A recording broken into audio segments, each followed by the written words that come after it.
Mnichovská dohoda umožnila rozšířit území i dalším státům.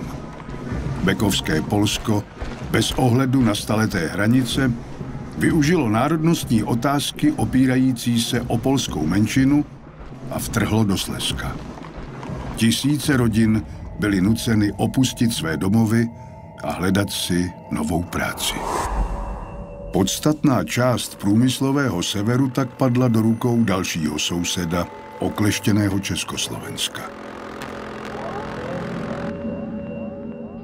Počáteční nadšení nevydrželo Polákům dlouho. Trvalo jen 10 měsíců.